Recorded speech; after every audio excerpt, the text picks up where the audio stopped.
Bagimu Tuhan, apa saudara? Seluruh hidupku, pakailah Tuhan bagiku. Benar nggak saudara mau ini? Benar nggak kita mau memberikan hidup kita sama Tuhan? Fit boleh? Enggak Fit, silahkan duduk Fit. Om Rudi akapela aja Fit nanti. Benarkah kita mau mempraktekkan perkataan ini saudara? Bagimu Tuhan apa? Seluruh hidupku. Memang hidup kita ini pada dasarnya punya siapa Bapak Ibu? Punya Tuhan. Tapi kita ini mensabotase. Mensabotase itu apa ya? Menyabotase. Kita menganggap hidup kita ini punya siapa? Punya kita sendiri. Ya. Pakailah Tuhan bagi kemuliaan-Mu. Apakah benar ini saudara? Maksud saya begini Bapak Ibu. Kalau lagu ini saja kita praktekkan dalam hidup kita, selesailah. Memang inilah tujuan Tuhan. Sampai di titik di mana kita berkata, Tuhan ini hidupku, ini punya Tuhan. Karena seringkali yang terjadi adalah ini hidupku. Berkati aku Tuhan, berkati rencanaku, berkati apa yang akan aku lakukan. Ya, kita tidak menyadari bahwa Tuhan, boleh diklik, bahwa Tuhan itu punya rencana. Ya. Genapi Tuhan seluruh rencanamu Tuhan dalam hidupku. Ya. Jadi saya rindu mendorong kita, mengajak kita saudaraku yang dikasih Tuhan. Lagu ini aja dipraktekkan. Ya. Ini Tuhan hidupku punyanya Tuhan. Pakailah sesuai dengan rencana Tuhan. Sampai bumi penuh dengan kemuliaan Tuhan. Ya. Jadi kalau lagu ini saja dipraktekkan dalam hidup kita, amanlah saudara. Ya, tapi yang sering terjadi adalah kita nyanyi hanya sekedar nyanyi. Kita enggak menyadari. Ya, kita enggak menyadari bahwa lagu itu harusnya adalah jadi bagian dalam hidup kita. Bisa bilang amin? Ya, jadi saya ingin mendorong ketika kita nyanyi, kita renungkan. Nanti dalam doa pribadi kita juga menyanyi ya saudara. Kita mengekspresikan apa yang Tuhan sudah kerjakan. Oke, boleh dimasukkan, masuk dalam ini saudara. Saya ingin melanjutkan apa yang saya sampaikan 2 minggu yang lalu. Ya, saya mengkhotbahkan dari Lukas pasal 3, 2 minggu yang lalu. Ya saudara, nanti kalau lupa boleh diingat lagi, dilihat lagi saudara. Ayatnya ini, mari baca sama-sama Lukas 3 ayat 3, 1, 2, 3. Maka datanglah Yohanes seluruh dunia dan menyerukan, bertobatlah dan berilah dirimu dibaptis dan Allah akan mengampuni dosamu. Ya, saya sudah menerangkan apa yang dimaksud dengan bertobat. Bertobat itu artinya perubahan pikiran, perubahan manusia batin kita 180 derajat. Saya menuju ke sana. Terus kemudian dia bilang, Pak Rudi jalan keselamatan bukan di sana, tapi di balik sana. Maka saya berputar 180 derajat dan saya jalan ke sana. Itu namanya bertobat saudara. Ya. Dibaptis itu apa? Peristiwanya adalah seseorang masuk ke dalam air saudara, dicemplungin masuk dalam air sepenuhnya. Tapi apa maknanya adalah seseorang menyatakan, ya seorang murid menyatakan bahwa dia akan mengubah cara berpikir dan tindakannya untuk menyelaraskan dirinya dengan guru yang ia ikuti. Ya, itu artinya dibaptis. Ya, memang peristiwanya seseorang masuk dalam air. Tapi maknanya itu apa?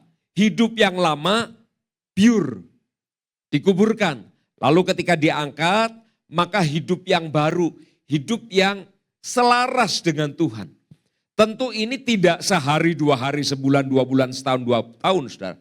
Ini bisa jadi memerlukan waktu belasan tahun, ya, puluhan tahun barangkali supaya selaras dengan Tuhan Yesus.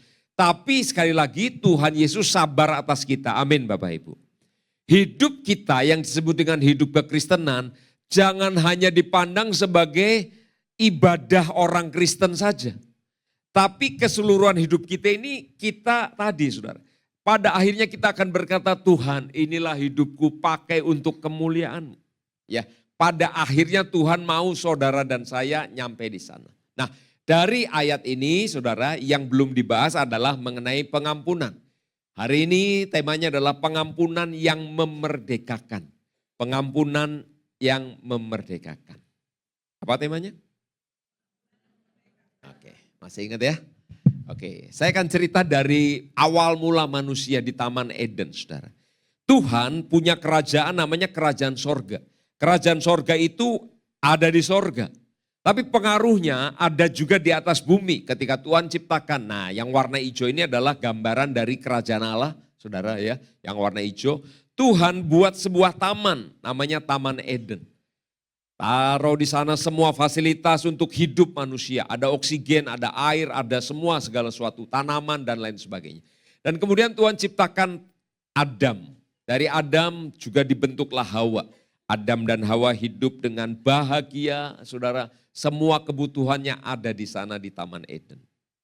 Kemudian manusia jatuh dalam dosa karena makan buah PBJ. Tahu PBJ? Pengetahuan baik dan jahat. Ya, pengetahuan baik dan jahat. Tuhan awalnya bilang gini, semua buah dalam taman ini boleh kamu makan kecuali satu, PBJ ini. Karena ada obrolan sama ular, kemudian diambillah buah itu oleh Hawa. Lihat saya, ketika Hawa makan, jadilah Hawa jatuh dalam dosa Bapak Ibu. Ya. Tadi Hawa ada dalam kerajaan hijau, kerajaan Allah. Tapi ketika dia makan, begitu buah itu memasuki mulutnya lewat di kerongkongan, maka dia langsung pindah alam, pindah kerajaan. Ya, masuk dalam kerajaan kegelapan saya gambarkan di sini. Kerajaan kegelapan di mana kerajaan itu adalah tempatnya iblis, saudara.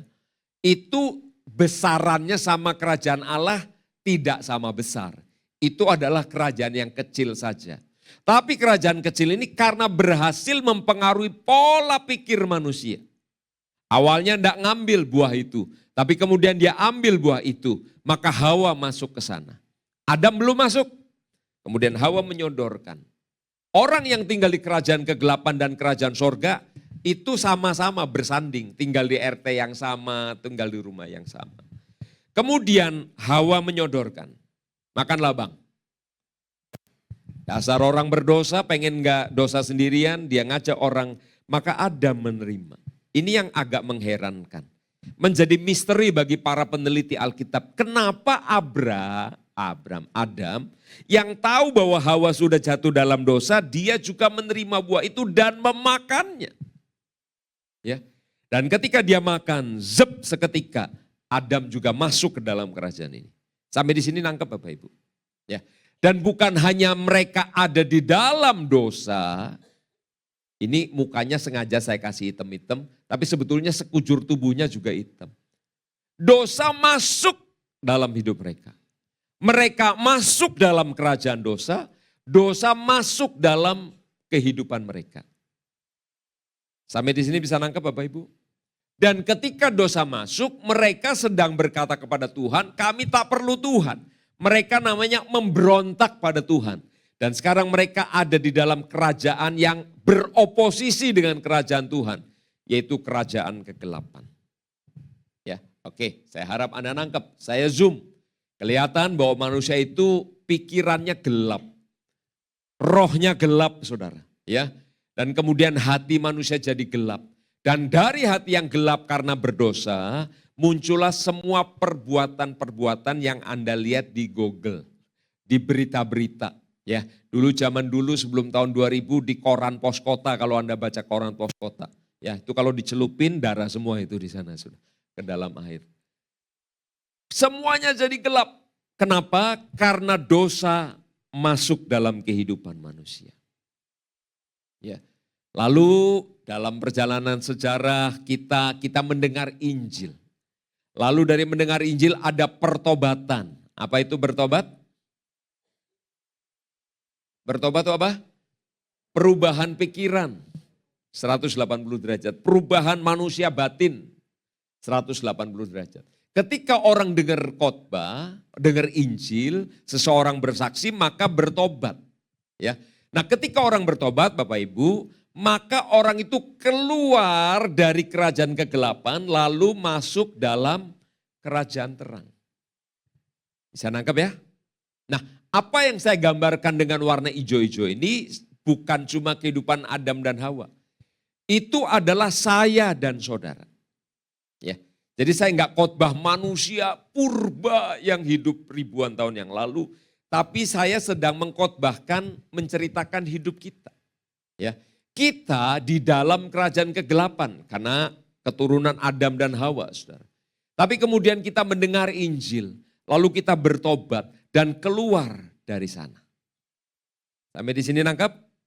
Nah, sayangnya saudara, ini ada istilah orang Israel keluar dari Mesir, tapi Mesirnya enggak keluar dari mereka. Mesir adalah kehidupan, pola hidup yang berdosa. Jadi orangnya keluar, harusnya begini, mukanya bersih, badannya bersih. Tapi Mesir sudah mereka keluar dari Mesir, Mesirnya enggak keluar. Nah ini adalah kehidupan yang apa ya, yang aneh. Tapi inilah yang banyak terjadi.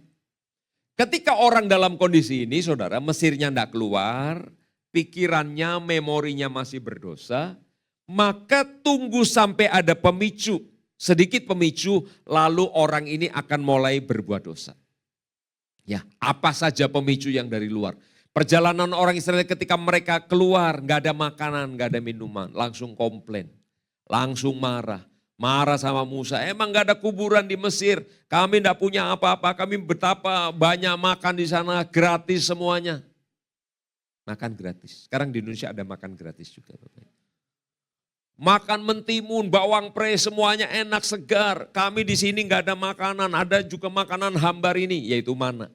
Ya, jadi Bapak Ibu perhatikan ini. Ini saya sedang bicara tentang hidup kita nih. Kalau benih dosa itu masih ada dalam hidup kita, tunggu satu pemicu, maka terjadilah dosa.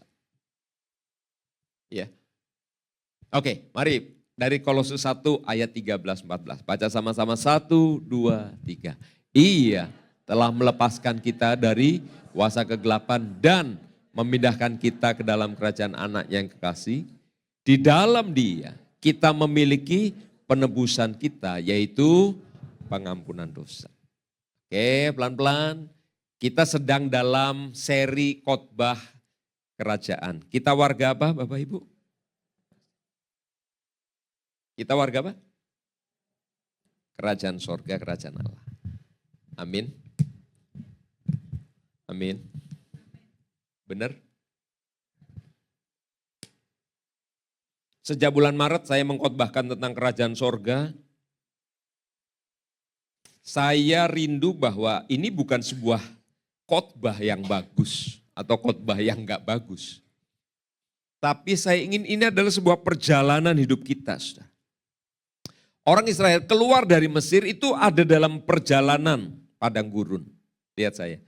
Mereka berjalan dari satu tempat, nanti kalau Anda baca kitab Bilangan, ke tempat yang lain. Dari satu tempat ke tempat yang lain. Dari satu tempat ada progres. Nah kita ini, kita disebutlah, oke lah orang Kristen saudara. Kita ini sedang ada dalam perjalanan. Ibadah kita ini bukan sekedar tata upacara yang kita akan lakukan terus sampai kita meninggal dunia saudara. Ya, dengan hanya ya ibadahnya lebih rapih aja. Gedungnya lebih rapi, lebih wangi. Bukan itu saudara.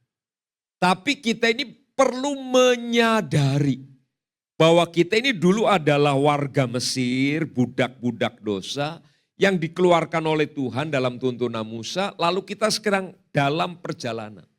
Ya. Tuhan mengangkat orang Israel itu sebagai satu bangsa istilahnya teokrasi, di mana Allah sebagai raja, mereka sebagai rakyatnya. Ya. Nah, kemudian mereka gagal Bapak Ibu, mereka minta raja. Tuhan membangkitkan. Yesus datang ke bumi membawa kerajaan supaya kita ini bukan hanya jadi orang beragama Kristen, tapi kita sadar nih, kita ini dulu orang yang tinggal dalam kuasa kegelapan, lalu dipindahkan ke dalam kerajaan Tuhan Yesus. Katakan amin Bapak. Ya, saya ingin saudara menyadari ini. Ya, kenapa? Karena saya tidak mau ini hanya dianggap sebagai sebuah khotbah. Tapi ini adalah petunjuk. Anda pakai Google Maps. Misalnya dari sini mau ke mana ya? Glodok katakanlah gitu ya. Kita mau Glodok petak 6 gitu ya. Kita nggak tahu petak 6 itu apa dan di mana. Diketik petak 6 Glodok. Maka kita ditunjukkan sebuah kawasan. Ya, lalu kita naik motor, kita ikuti pelan-pelan ke Doya, Meruya, Gajah Mada Plaza dan akhirnya nyampailah di petak 6 itu. Firman yang kita dengar, firman yang kita baca ini adalah petunjuk jalan. Bisa bilang amin Bapak Ibu? Petunjuk jalan. Ya. Sekarang kita sedang dalam perjalanan sebagai warga kerajaan. Ya. Tapi saya merasa kita ini belum masuk ke dalam situ. Terminologinya, kosakatanya udah mulai nangkep kalau ditanya. Kita adalah apa? Warga kerajaan. Udah mulai nangkep. Tapi dalam hidupnya belum menjalani itu. Nah, saya mau pelan-pelan supaya setiap ini berjalan di dalam kehidupan warga kerajaan. Ya, Anda akan sabar dengan saya sabar dengan Anda. Khotbahnya pelan, khotbahnya kayaknya itu aja. Tapi saya ingin Anda mulai nangkep dan menjalani. Ya, menjalani saudara. Ini kapan jadi dosa? Ketika ada tikungan, istilah saya tikungan. Ketika orang harus memilih apakah tetap berjalan dalam kebenaran atau dia tetap dia akan jatuh dalam dosa. Ya, orang Israel apakah akan bersungut-sungut atau ngucap terima kasih sama Tuhan sudah dilepaskan dari Mesir. Mereka kebanyakan lupa dengan Mesir, mereka bersungut-sungut dengan keadaan. Ya, itu yang terjadi kehidupan orang Israel. Oke, pertanyaan ini saudara, seberapa kuat sih daya rusaknya dosa? Ya, kalau Anda di rumah pakai rinso buat nyuci kamar mandi, itu kotoran yang biasa akan lepas. Tapi kerak yang lama lepas nggak pakai rinso? Enggak. Harus pakai apa? Mungkin Porstek, ya, mungkin Amstek, mungkin Norstek atau apalah yang ada steknya. Kosok, wah kuat. Tapi ada kerak yang lebih lama, nggak hilang juga. Kita perlu soda api dari toko Bina Karya. Soda api, kalau nggak mempan, kasih apinya sekalian. Itu namanya daya rusak. Seberapa Porstek ini merusak atau mengambil kotoran-kotoran itu. Dosa itu seberapa rusak sih? Atau kita hanya ketawa aja dengan dosa? Oke, mari baca Roma 3:23, 1, 2, 3. Karena semua orang telah berbuat dosa dan telah kehilangan kemuliaan Allah. Jadi dari Adam, dari Hawa yang satu menjadi Adam, sampai kemudian ke anak cucu dan seluruh dunia ya saudara, itu kehilangan kemuliaan Allah dan berbuat dosa. Kalau Anda baca itu ada dalam Kejadian 3 mereka mengalami kejatuhan. Kejadian 4, Kejadian 5 orang-orang berdosa. Kejadian 6 adalah puncaknya. Kecenderungan manusia waktu itu seluruh dunia itu adalah melakukan dosa. Sehingga ketika Tuhan melihat, Tuhan bilang gini, aku akan musnahkan semua manusia yang berdosa ini. Kecuali yang bertobat. Dan Anda tahu yang bertobat itu 8 orang, Nuh dan anaknya dan mantunya dan istrinya. Seberapa besar Pak dosa ini merusak? Daya rusaknya itu seluruh apa saudara? Seluruh apa? Daya rusaknya seluruh apa? Seluruh dunia. Jadi kalau kita bilang hebat bangetlah dosa ini. Karena daya rusaknya seluruh dunia. Apa upahnya? Sebab upah dosa ialah apa saudara? Maut. Pak, cuma ngambil sebutir buah apel aja hukumannya begitu berat. Bukan. Tapi orang ketika ngambil buah itu, dia sedang mengepalkan tangan ke sorga dan berkata, aku enggak perlu Tuhan. Itu dosa. Dosa itu bahasa lainnya pemberontakan Bapak Ibu. Bukan sekedar nyolong ayam, ngambil uang atau apa gitu. Tapi memberontak sama Tuhan. Sehingga upahnya adalah maut. Maut ini kematian kekal. Ya. Semua orang juga berdosa Pak. Ya sudah biarkan orang yang mau mengalami kematian kekal. Ya. Tapi kasih karunia Allah ialah hidup yang kekal dalam Kristus Yesus Tuhan kita. Mari kita renungkan sebentar. Jadi dosa itu daya rusaknya hebat atau enggak hebat Bapak Ibu? Hebat. Dan ingat, saya sedang tidak bicara Adam, tapi bicara kita masing-masing. Ya, bahwa dosa bisa merusak. Oh iya, saya ingin saudara, mari belajar kalau Anda dengar khotbah, catat khotbah ya. Jangan pakai handphone untuk yang bukan khotbah. Ya, lihat TikTok, lihat WhatsApp, lihat apa saja. Udah ikutin aja dulu, nanti ada sebabnya dalam khotbah ini. Saudara. Oke, sekarang pertanyaan, seberapa besar pengampunan yang dari Tuhan itu? Tema kita apa hari ini? Pengampunan yang memerdekakan. Seberapa besar sih pengampunan itu? Pertanyaan ini setara dengan ini, seberapa kuat daya rusak dosa? Seberapa besar pengampunan yang datangnya dari Tuhan? Ya, dan melalui perumpamaan ini Tuhan Yesus menjelaskan seberapa kuatnya yang namanya pengampunan itu, saudara. Dari Matius 18:23, saya baca ayat 23. Sebab hal kerajaan sorga, seumpama seorang raja yang hendak mengadakan perhitungan dengan hamba-hambanya. Ayat 24 baca sama-sama. Setelah ia mulai mengadakan perhitungan, dihadapkan kepadanya seorang yang berutang 10.000 talenta. Tetapi karena orang itu tidak mampu melunaskan hutangnya, raja itu memerintahkan supaya ia dijual beserta anak istrinya dan segala miliknya untuk pembayar hutangnya. 26, maka sujudlah hamba itu menyembah dia, katanya sabarlah dahulu segala hutangku. Lalu apa saudara? Tergeraklah hati raja itu oleh belas kasihan akan hamba itu, sehingga ia membebaskannya dan menghapuskan hutangnya. Cerita ini sudah sangat terkenal. Tapi yang kita pikir adalah seseorang 2000 tahun yang lalu punya utang banyak banget. Tapi hari ini saya ingin kasih tahu Anda, bahwa orang itu adalah saya dan saudara yang punya utang besar itu. 10.000 talenta itu kalau kita ingat saudara di kamus Alkitab, 1 talenta itu setara 6.000 dinar. Jadi 10.000 adalah 60 juta dinar. 1 dinar adalah waktu itu upah orang bekerja sehari. Kalau dikonversi sekarang orang kerja kasar sehari kira-kira 150 sampai 200 ribu. Anggaplah 200 ribu. Jadi ini nilainya 200 ribu itu 12 triliun. 10.000 talenta 12 triliun. Anda sudah mulai akrab dengan kata triliun ya. Meskipun Anda bukan orang bank tapi si Anu merugikan negara 4 triliun. Si Anu 100 triliun ya. Waktu PT Timah itu saudara, kasus Timah. Potensi kerugian negara 370 triliun. Itu enggak ada sebetulnya. Namanya potensi. Ya, jadi udah akrab dengan kata triliun, amin. Meskipun Anda bukan orang bank kayak Bu Diana mungkin ya. Oke. Hamba ini utang gede, saya jaga mikir juga. Kok Tuhan Yesus kasih perumpamaan utang yang gede banget ya.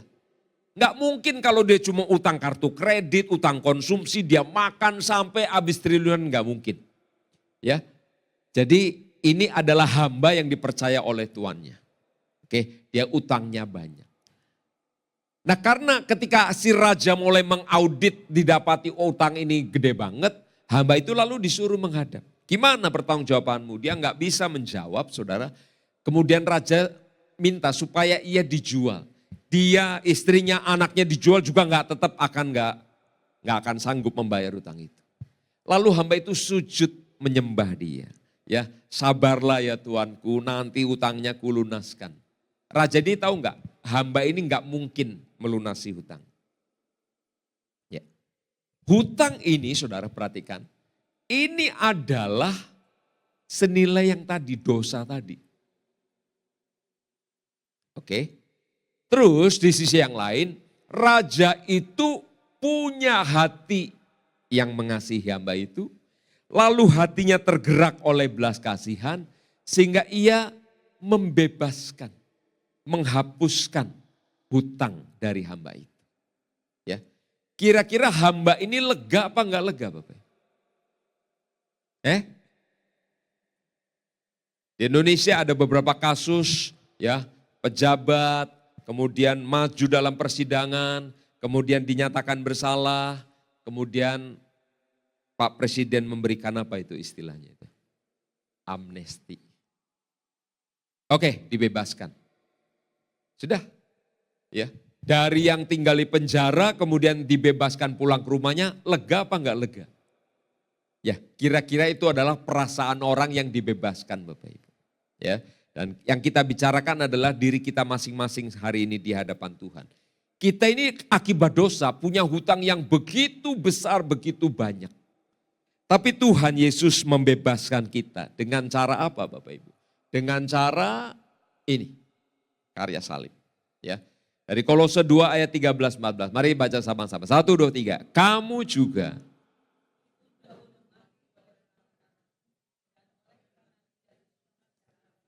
telah dihidupkan Allah bersama-sama dengan Dia. Sesudah Ia mengampuni segala pelanggaran kita. 14, dengan menghapuskan surat hutang yang oleh ketentuan-ketentuan hukum mendakwa dan mengancam kita. Dan itu ditiadakannya dengan memakukannya pada kayu salib. Bagaimana utang yang begitu besar bisa dilunaskan? Ada caranya. Caranya adalah ini Bapak Ibu. Ya, dengan Tuhan Yesus melakukannya. Dia membayar hutang saya dan saudara. Kemarin waktu Paskah kita buat sedikit tindakan saudara. Kita tulis kesalahan atau dosa atau beban kita. Lalu kita pakukan di salib sana. Memakukan. Apa yang dipaku? Itu adalah surat hutang. Dan Yesus sudah membayar buat kita semua. Katakan amin saudara. Sehingga kita bisa lega. Karena kita terbebas dari ini. Dakwaan 12 triliun. Ini saya pakai konversi sederhana ya Bapak Ibu.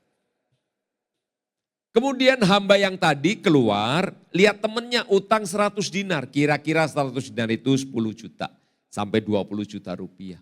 Ya, dia tidak mengampuni lalu si tuan itu menjadi marah. Oke, sekarang perhatikan Bapak Ibu ya. Saya sedang membawa saudara kita dituntun masuk. Kita ini diampuni oleh Tuhan Yesus melalui karyanya di kayu salib. Ya. Lalu kita hidup sebagai apa? Warga. Kita pindah dari kerajaan kegelapan masuk sebagai warga kerajaan terang, kerajaan Allah, kerajaan anaknya itu. Apa yang harus saya dan saudara lakukan sebagai orang-orang yang sudah diampuni? Yang pertama, kita ini mengasihi Tuhan Yesus. Amin Bapak Ibu. Mungkin karena Anda nggak punya utang jadi agak susah. Tapi bayangkanlah Anda punya utang cukup besar lah. Cepet ya misalnya 100 juta. Ya. Lalu Anda bilang, Pak saya pinjam Pak, nanti saya cicil sebulan misalnya 5 juta gitu ya selama 20 bulan. Lalu Anda mulai cicil. Di cicilan ketiga terus dipanggil sama yang punya piutang. Bro, sudahlah bro, saya lunaskan hutangmu. Kira-kira lega gak? Kok diem aja? Oh iya, saya tahu Anda nggak pernah ngutang 100 juta ini kayaknya nih. Semuanya ngasih utang sama orang ya. Jadi enggak.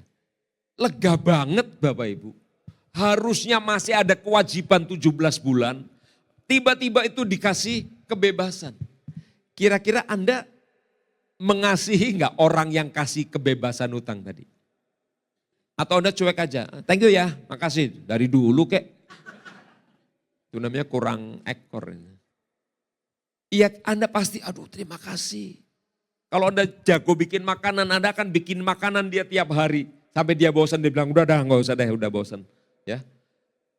Anda akan mengasihi. Nah itu Tuhan Yesus kita Bapak Ibu. Tuhan Yesus membebaskan kita dari utang yang 12 triliun tadi. Ya. Maka sudah sepantasnya lah kita ini mengasihi Tuhan. Katakan amin Bapak Ibu. Yang kedua, selain mengasihi, kita ini menghormati.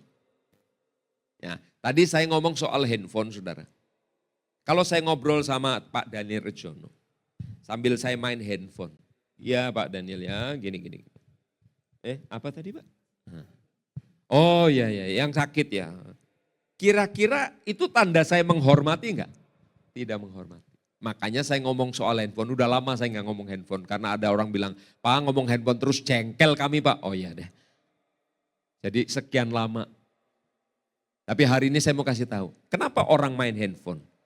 Karena dalam hatinya dia tidak menghormati Tuhan Yesus. Ya.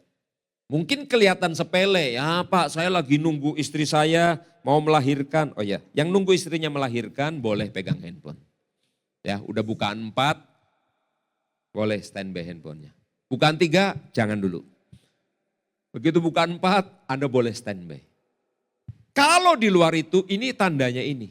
Kita tidak menghormati Tuhan. Bisa nangkep saya Bapak Ibu. Ya. Anda sama orang yang lebih tinggi pangkatnya aja. Ya, kalau Anda ketemu Pak Camat, Pak Lurah lah, enggak usah yang lebih tinggi. Anda akan menghormati. Iya Pak, baik Pak, siap Pak, segera Pak. Itu tanda kita menghormati. Tuhan Yesus yang mati di kayu salib bukan cuma saya hormati, dia juga kita sembah. Kita tidak menyembah orang-orang besar, kita menghormati. Tapi Tuhan Yesus kita kasihi, kita hormati, dan apa saudara? Kita sembah. Jadi kalau saya mendorong, ayo kita belajar nyembah Tuhan, Project 33, itu bukan supaya gereja kita punya program yang bagus. Itu adalah tanda di mana kita menyembah dia yang memiliki kita. Dia yang menebus kita. Ya, tadi lagunya gimana bilangnya? Kuserahkan hidupku bagi kemuliaan-Mu. Kuserahkan hidupmu. Tapi kita enggak menyembah. Ya, iya Pak, tapi zaman sekarang kita ini lagi sibuk cari uang. Kan Pak Rudi tahu uang susah dicari. Iya susah. Ya, saya pernah jalan lewat Karangtengah enggak ketemu uang sedikit pun. Susah uang dicari, saudara. Tapi kalau kita carilah dahulu apa? Kerajaan Allah dan kebenarannya, maka semuanya ditambah. Ya Pak, tapi lagi susah Pak. Makanya cari apa?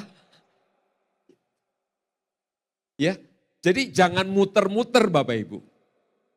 Aduh Pak, nggak bisa kebaktian gara-gara itu. Ayolah, kebaktianlah. Amin.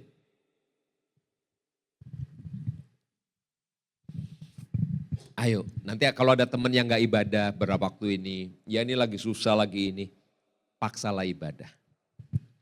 Itu hanya sebagai tanda inilah, kita menghormati, mengasihi, menyembah Tuhan Yesus. Ya, saya percaya ketika orang cari Tuhan dengan sungguh-sungguh, cari Tuhan dengan sungguh-sungguh, Tuhan bisa gak tolong kita saudara. Gampang apa susah Tuhan tolong kita? Sangat gampang. Yang susah adalah hati kita yang gak mau ini. Ya orang Kristen yang penting datanglah, Pak Rudi gak usah urus-urus. Bukan urus-urus hidup Anda. Tapi hidup saya dan saudara harus selaras dengan firman. Amin Bapak Ibu. Lalu yang kedua ini. Ketika kita sadar kita sudah dibebaskan dari dosa. Pengampunannya memerdekakan kita. Amin Bapak Ibu. Maka harusnya kita tak henti apa? Mengucap syukur. Ada lagunya. Tak hentinya mengucap syukur. Mengucap syukur. Orang Israel keluar dari Mesir menuju tanah perjanjian. Mereka di jalan harusnya mengucap syukur sudah bebas dari Mesir. Tapi ketika mereka tak punya makanan mereka marah saudara. Mereka komplain sama Musa. Ada satu titik di mana mereka marah-marah gara-gara makanan dan minuman. Lalu mereka bilang, wah Musa ini kamu kayak nggak ada kuburan aja. Mati kami di sini. Tiba-tiba muncul entah dari mana banyak sekali ular tedung. Ular tedung mungkin ular kayak kobra lah. Yang jelas beracun saudara. Begitu orang dipagut, nggak lama dia nggak enak badan, cenut-cenut, dying, sekarat dan mati. Terdengar jeritan di sana, terdengar jeritan di tenda sana, terdengar jeritan. Dan orang Israel banyak sekali yang mengalami itu saudara. Mereka teriak sama Musa, tuh Pak Musa tolong kami. Musa tanya sama Tuhan, buat ular tedung dari tembaga. Dia cepat-cepat menyuruh orang yang bisa mengerjakan itu. Bukan buat ular tedung ya, dari tembaga tak tok tak tok tak tok tak tok, taruh di tempat yang tinggi. Ketika orang dari jauh sedang kesakitan dan sebentar lagi mati seperti temannya, seperti saudaranya. Dia lihat itu ular tedung dari tembaga. Lama-lama cenut-cenutnya hilang. Dia terus lihat, karena Musa bilang, yang lagi sakit kena ular tedung, lihat ular tedung dari tembaga itu. Lama-lama akhirnya menjadi hilang. Bu, Pak, harusnya mereka tidak perlu mengalami kesakitan dan kematian seperti itu. Kalau mereka terus mengucap syukur. Amin. Tapi kita lagi susah nih Pak, usaha lagi susah. Ya kadang-kadang usaha lagi susah. Ya sambil anak saya Patrick, dia punya usaha 3D printing, saudara. Satu hari ada orang salah paham lalu mensomasi dia melalui Tokopedia. Di ban. Lalu Patrick banding ya, istilahnya banding. Kalah, banding kedua kalah, banding ketiga kalah dan dia tokonya ditutup selama-lamanya saudara. Permanen close ya. Yang ngobrol, ya lesu, saya bilang, kok ini kesempatanmu cari Tuhan dan kok tahu bukan ngandelin kemampuanmu. Carilah Tuhan, saya bilang gitu. Ya Pak, kata dia.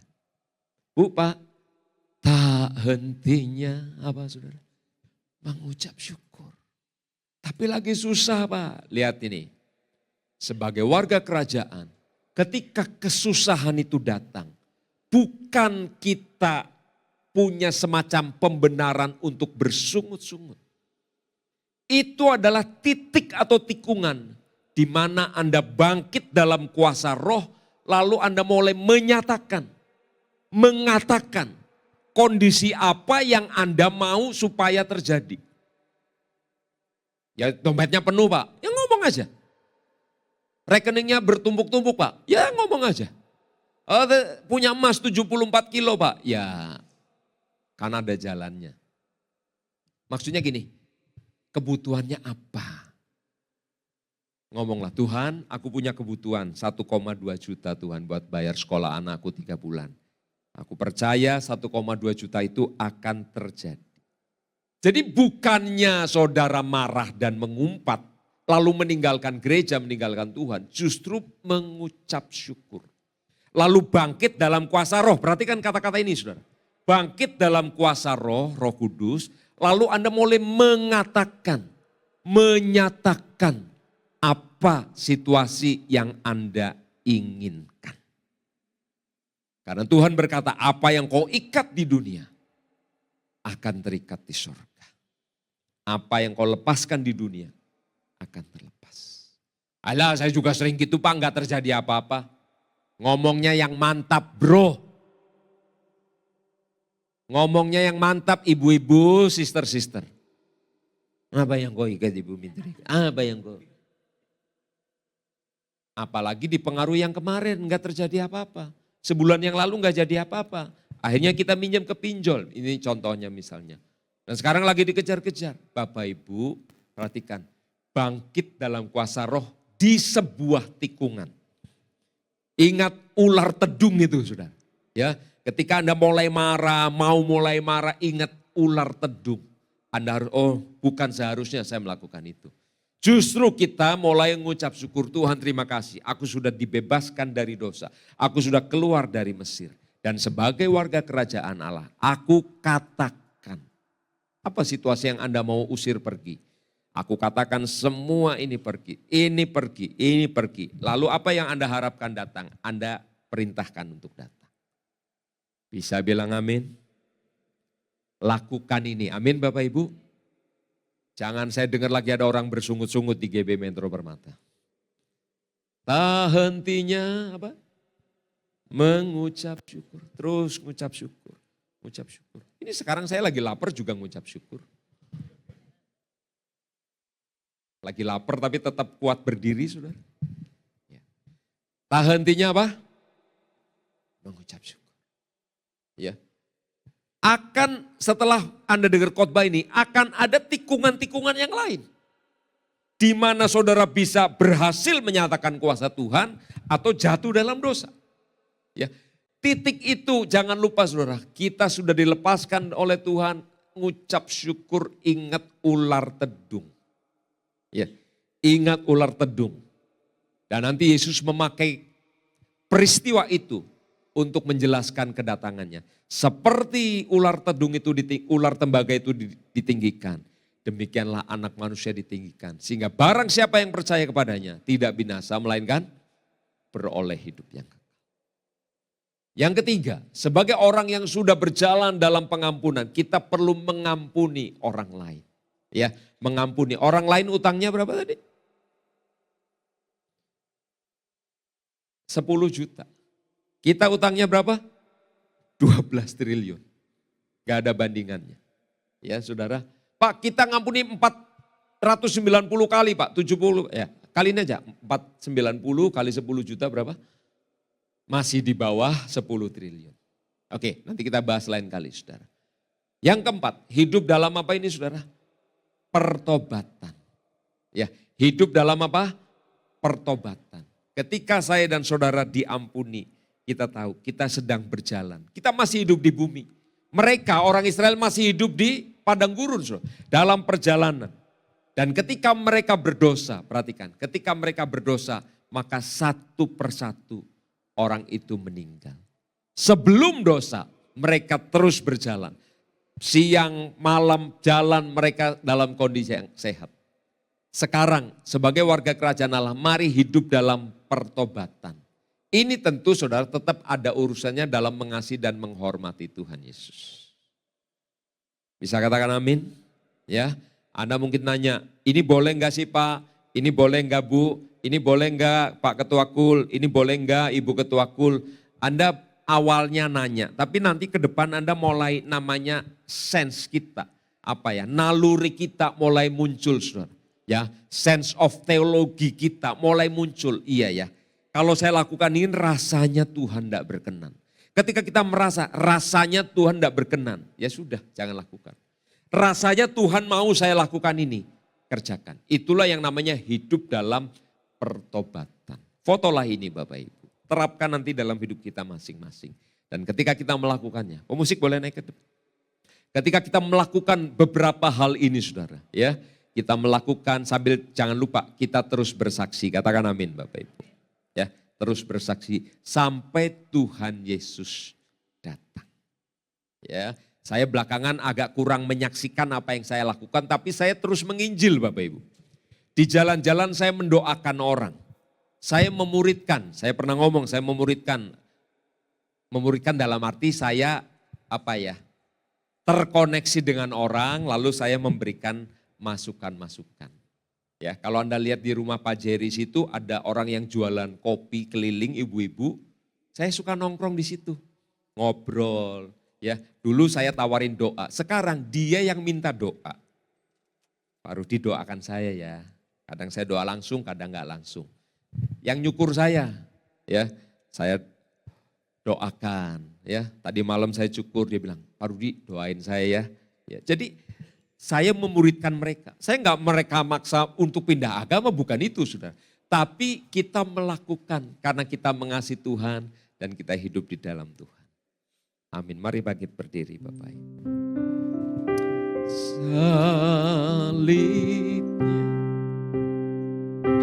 Salib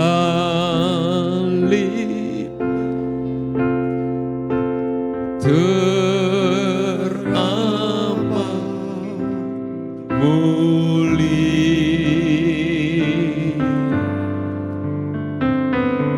dosaku disucikan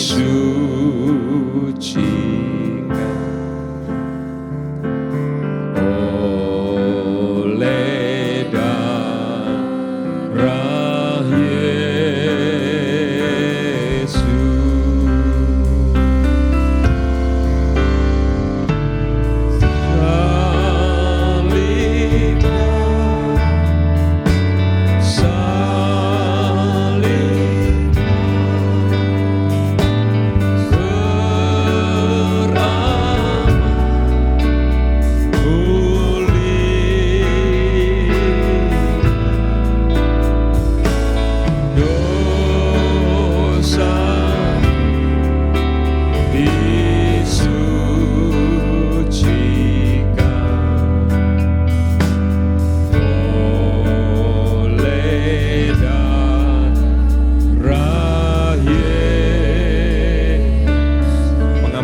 datang dari Tuhan akan memerdekakan kita. Bagaimana kalau kita jatuh dalam dosa? 1 Yohanes 1 ayat 9 berkata, Allah itu setia dan adil. Mari datang sama Tuhan. Allah yang adil dan setia itu ketika mendengar curhatan kita, maka Allah akan mengampuni dosa kita. Dan setelah itu jangan berbuat dosa lagi. Bapak Ibu yang dikasih Tuhan, mari sikap-sikap hal-hal yang tidak berkenan sama Tuhan, kita minta bereskan pada saat ini. Sehingga kemerdekaan yang kita sedang rayakan secara nasional menjadi kemerdekaan kita secara personal. Kita mengalami kemerdekaan karena kita diampuni oleh Tuhan. Hari ini yang mau berkata begini, Tuhan ampuni aku. Boleh angkat tangan, izinkan saya berdoa. Tuhan, terima kasih buat firman-Mu ya Tuhan. Firman Tuhan tentang pengampunan itu memerdekakan kami. Tolong kami Tuhan untuk berjalan dalam kemerdekaan, berjalan dalam pengampunan, berjalan dalam pertobatan. Sehingga kami menjadi warga kerajaan yang berkenan, menjadi hamba-hamba yang berkenan kepada Tuhan. Berkati setiap kami Tuhan, bangkitkan kami, bangkitkan roh kami. Sehingga kami dapat berjalan dalam kuasa-Mu yang luar biasa itu. Terpuji nama-Mu, dalam nama Yesus, haleluya. Sama-sama kita berkata, amin. Beri tepuk tangan yang meriah buat Allah kita.